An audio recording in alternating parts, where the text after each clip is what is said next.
13 दिसंबर 2001 सुबह के 11 बजे नई दिल्ली की इस जमा देने वाली ठंड में सड़कों पर गाड़ियां खचाखच भरी थी। इस ट्रैफिक में एक व्हाइट कलर की वीआईपी एम्बेसडर गाड़ी भी फंसी हुई थी, जिसकी लाल बत्ती ने अलग ही शोर मचा रखा था। दरअसल पार्लियामेंट के विंटर सेशन की मीटिंग शुरू हो चुकी थी और होम मिनिस्ट्री की ये गाड़ी अभी तक पहुंची नहीं थी। थोड़ी देर बाद जाम खुलता है और बिजली सी गति के साथ ये गाड़ी पार्लियामेंट की तरफ आगे बढ़ने लगती है। 11:30 के करीब ये गाड़ी पार्लियामेंट में एंट्री चेकअप पर पहुंच जाती है और इस गाड़ी की लाल बत्ती और इसको इतनी जल्दबाजी में देख पुलिस वाले भी तुरंत बैरिकेड हटा देते हैं।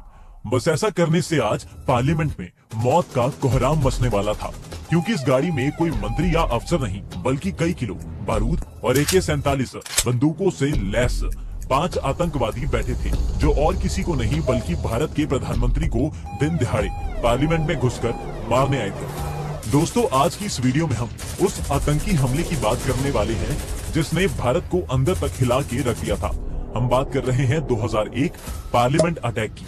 आज हम ये भी जानेंगे कैसे अफजल गुरु और गाजी बाबा ने इस अटैक को प्लान किया और अंत में जानेंगे कि आखिर कैसे हमारी सुरक्षा एजेंसियों ने इन आतंकियों को रोका और मौत के घाट उतारा। वीडियो काफी इंफॉर्मेटिव रहने वाली।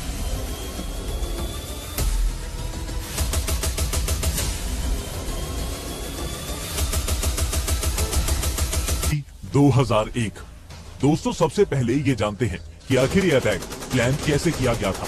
लाल चौक श्रीनगर में अफजल गुरु नाम का बंदा एक दुकान पर चाय पीते हुए बाहर गिर रही बर्फ को देख रहा था। तभी उस दुकान में एक आदमी घुसता है और कुछ देर बाद दोनों की चाय और मौसम पे चर्चा शुरू हो जाती है।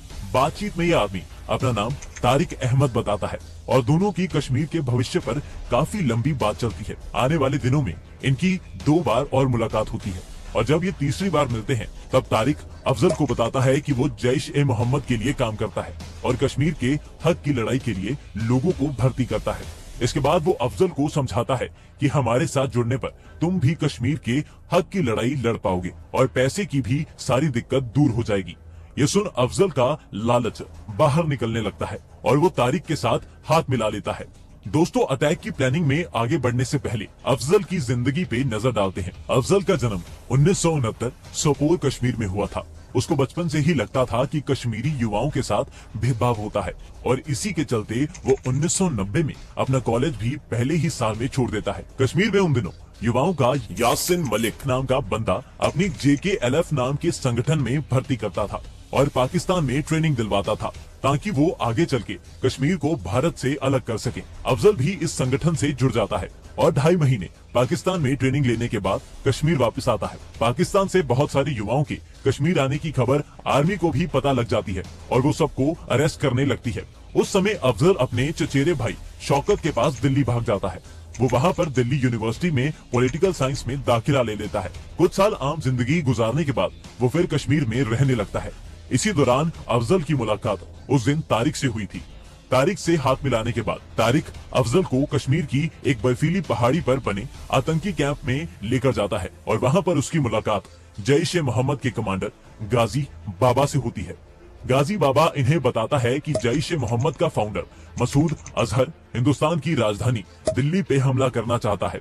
दरअसल अफजल कई साल दिल्ली में रहा था, इसी कारण गाजी उससे इस अटैक में मदद चाहता था, क्योंकि वो पाकिस्तान से आने वाले आतंकियों का दिल्ली में रहने का महफूज इंतजाम कर सकता था। अफजल गाजी की बात मान लेता है और कुछ दिन बाद दिल्ली में अपने चचेरे भाई शौकत के पास आता है। वहाँ अफजल शौकत के साथ अपने एक दोस्त गिलानी को भी अटैक के बारे में बताता है। पैसों के लालच में ये दोनों भी अफजल की मदद करने लगते हैं। इधर अक्टूबर के महीने में शौकत मुखर्जी नगर के गांधी विहार में एक जगह का इंतजाम करता है और उधर अफजल गाजी से मिलने जाता है। वहाँ पे गाजी अफजल की मुलाकात मोहम्मद नाम के आतंकी से करवाता है, जो अटैक को लीड करने वाला था। इसके बाद अफजल मोहम्मद को दिल्ली ले आता है। दिल्ली में अफजल, शौकत, गिलानी और मोहम्मद मीटिंग करते हैं, जिसमें वो दिल्ली की मुख्य इमारत जैसे US embassy, Indira Gandhi airport और पार्लियामेंट की रेकी करने का फैसला करते हैं। अब नवंबर का महीना आ गया था और मोहम्मद ने रेकी में पता चलने वाली सारी बातें सैटेलाइट फोन के जरिए गाजी को बता दी थी। अफजल एक बार फिर कश्मीर जाता है और इस बार अपने साथ दो चीजें लाता है। एक तो दो नए आतंकी, राजा और हैदर। दूसरा गाजी का हुक्म, जो ये था कि हमला पार्लियामेंट पे किया जाएगा। गाजी का पार्लियामेंट पे अटैक करवाने के पीछे इरादा साफ था कि भारत के सबसे इम्पोर्टेंट मंत्रियों को बंदी बनाया जाए और फिर मंत्रियों को रिहा करने के बाद कश्मीर को एक ही झटके में भारत से अलग करवा लिया जाए। अब मोहम्मद और बाकी लोग अटैक को अंजाम देने के लिए सामान जुटाने लगते हैं। वो 5 मोबाइल फोन और 6 सिम कार्ड खरीदते हैं। इनके अलावा वो तिलक बाजार से बॉम्ब बनाने के लिए 30 kilo ammonium nitrate, 4 kilo sulphur और एल्यूमिनियम पाउडर और एक 30 किलो का खाली कंटेनर खरीदते हैं। इधर इन तैयारियों में दिसंबर आ चला था और अफजल एक बार फिर कश्मीर के लिए रवाना हो जाता है। इस बार फिर वो अपने साथ दो चीजें लाता है। एक तो 2 आतंकी, राणा और हमजा। दूसरा 4 AK-47 बंदूक, 3 पिस्तौल, 12 मैगजीन और 15 ग्रेनेड। अब आतंकियों की संख्या 5 हो गई थी और इनके पास हर तरह का विनाशकारी सामान भी पहुंच चुका था। 11 दिसंबर को ये लोग अपना आखिरी सामान यानी एक व्हाइट कलर की एम्बेसडर गाड़ी भी करोड़ बाग से खरीद लेते हैं। दोस्तों, अगर वीडियो में अभी तक आपको एक सुबह 11 बजे अफजल को 10 लाख रुपए देकर और गले मिलने के बाद ये पांचों आतंकी मोहम्मद, राणा, हमजा, राजा और हैदर भारत को सबसे बड़ा झटका देने के लिए निकल जाते हैं। अपनी एम्बेसडर गाड़ी पर लाल बत्ती और होम मिनिस्ट्री का स्टिकर चिपका ये पार्लियामेंट की तरफ जाने लगते हैं। उधर पार्लियामेंट में आज बीजेपी और कांग्रेस में कारगिल कॉफिन स्कैम को लेकर अलग ही खींचतान चल रही थी। अब करीब 11:30 बज गए थे और आतंकियों की गाड़ी साइरन मारते हुए पार्लियामेंट के पुलिस बैरिकेड के सामने पहुंच जाती है। पुलिस वाले भी होम मिनिस्ट्री का स्टिकर देख इनके लिए रास्ता साफ कर देते हैं। अब एक तरफ आतंकी अंदर घुस जाते हैं, वहीं दूसरी तरफ उपराष्ट्रपति पार्लियामेंट के गेट नंबर 11 से बाहर निकल अपने आवास जाने के लिए तैयार हो जाते हैं। वो गाड़ी में बैठने लगते हैं, तभी उन्हें कुछ याद आता है और वो वापस पार्लियामेंट में घुस जाते हैं। इस तरफ आतंकी गेट नंबर 11 से करीब 100 मीटर दूर गेट नंबर 1 पे पहुंच चुके थे। ये लोग गाड़ी कुछ ज्यादा ही तेज चला रहे थे, जबकि पार्लियामेंट में VIP गाड़ियां एक निर्धारित स्पीड से ही चलती हैं। इसी कारण गेट नंबर 1 पे तैनात 33 साल की CRPF कांस्टेबल कमलेश कुमारी को कुछ शक होता है और वो आतंकियों का पीछा करने लगती है। ये देख आतंकी थोड़ा घबराने लगते हैं और अब ये गेट नंबर 11 के बाहर पहुंच जाते हैं। वहां उपराष्ट्रपति का कॉन्वॉय पहले से ही खड़ा था और ये आतंकी जल्दबाजी में अपनी गाड़ी उससे टकरा देते हैं। अब कमलेश को भी साफ हो जाता है कि यहाँ कुछ गड़बड़ है और वो तुरंत वॉकी टॉकी से अपने साथियों को अलर्ट कर देती है। इधर आतंकी भी समझ चुके थे कि उनका प्लान चौपट हो चुका है और वो तुरंत अपनी बंदूकों को कोक कर गाड़ी से नीचे उतर जाते हैं। हाथ में बंदूक पकड़े हुए लोगों को देख उपराष्ट्रपति के कॉन्वॉय में तैनात ASI जीत राम सब समझ जाते हैं। वो तुरंत अपनी पिस्तौल को लोड कर इन आतंकियों की तरफ निशाना साधने लगते हैं, लेकिन बदकिस्मती से इन आतंकियों की AK-47 उन्हें पहले लग जाती है और वो मौके पे ही शहीद हो जाते हैं। अब तो आतंकियों के पास छुप के वार करने का कोई मौका नहीं था और वो मान चुके थे कि उनकी मौत अब तय है। इसी कारण वो अंधाधुंध गोलियां चलाने लगते हैं और वहीं बगीचे में खड़े देशराज को कई गोलियां लग जाती हैं। इसके बाद ये अपना मुंह घुमाते हैं और इन्हें कमलेश दिखाई देती है और ये निर्दयों की तरह आंख बंद करके 11 गोलियां उनके शरीर पे मारते हैं। इस समय तक इन आतंकियों ने 3 मासूम लोगों को मार दिया था और अब इन्हें लग रहा था कि ये भारत की राजधानी में घुसकर बेलगाम मौत का कोहराम मचा सकते हैं।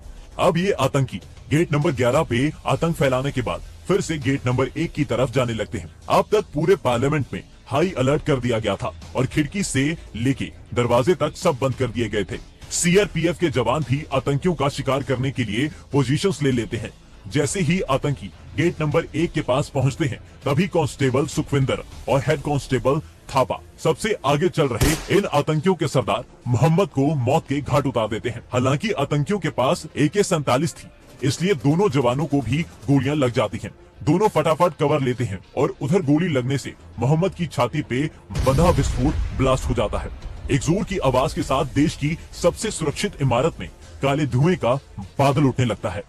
बचे हुए आतंकी गेट नंबर 1 से गेट नंबर 2 के सामने से गुजरते हुए गेट नंबर 3 के पास पहुंचते हैं और यहाँ इनका सामना और किसी से नहीं बल्कि इनकी मौत से होता है। गेट नंबर 3 से 150 मीटर की दूरी पे गेट नंबर 6 के पास कांस्टेबल संतोष निशाना साधे बैठे थे। वो आतंकियों की झलक देखते ही ऐसा निशाना साधते हैं कि आतंकी जवाबी फायर करते उससे पहले ही उन्होंने एक एक करके लगातार 3 आतंकियों को मौत के घाट उतार दिया। अब 5 में से सिर्फ एक आतंकी बचा था और अपने साथियों को हमारी सीआरपीएफ के हाथों से ऐसे शिकार होता देख उसका भारत को कमजोर करने का भूत एक झटके में उतर जाता है।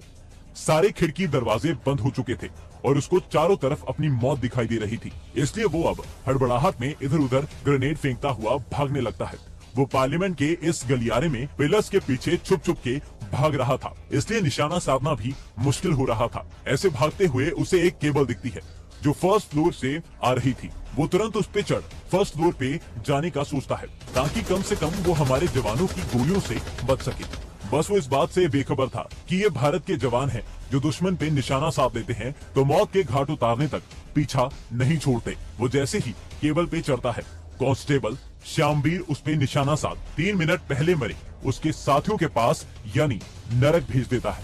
अब सारे आतंकी तो मारे जा चुके थे, लेकिन 2 घंटे तक पार्लियामेंट में धमाकों की आवाज गूंजती रहती है। दरअसल आतंकियों द्वारा जगह जगह फेंके गए विस्फोटक देर तक फटते रहे। इसके बाद आतंकियों की तलाशी भी ली जाती है और मोबाइल फोन जब्त किए जाते हैं। इनके अलावा हमारे 6 सीआरपीएफ जवान, 2 पार्लियामेंट सिक्योरिटी स्टाफ और 1 गार्डनर वीर गति को प्राप्त हो जाते हैं। दोस्तों, इसके बाद अटैक की लंबी जांच चलती है जिसमें अटैक को प्लान करने से अंजाम देने तक का सारा सफर जाना जाता है। जांच में गाजी, अफजल, शौकत और गिलानी का नाम सामने आता है। दिलचस्प बात ये भी थी कि आतंकियों ने अटैक से पहले दुबई में भी एक नंबर पर कॉल किया था जो कहते हैं कि प्लान का असली मास्टरमाइंड था, लेकिन उसका पता आज तक नहीं चल पाया है। गाजी को 2003 में हमारी बीएसएफ मौत के घाट उतार देती है, वहीं अफजल को फांसी की सजा सुना दी जाती है। शौकत को 10 साल की कड़ी सजा और गिलानी को कई साल की सुनवाई के बाद रिहा कर दिया जाता है। आजकल शौकत अपने सोपोर वाले कश्मीर के घर में रहता है और गिलानी की 2019 में हार्ट अटैक से मृत्यु हो गई थी। दोस्तों, कुछ इस तरह आतंकियों ने 2001 पार्लियामेंट अटैक को अंजाम दिया था। और अगर आपको जानना है कि कैसे 2003 में बीएसएफ ने गाजी को ढूंढा और मौत के घाट उतारा, तो आप हमारे जय हिंद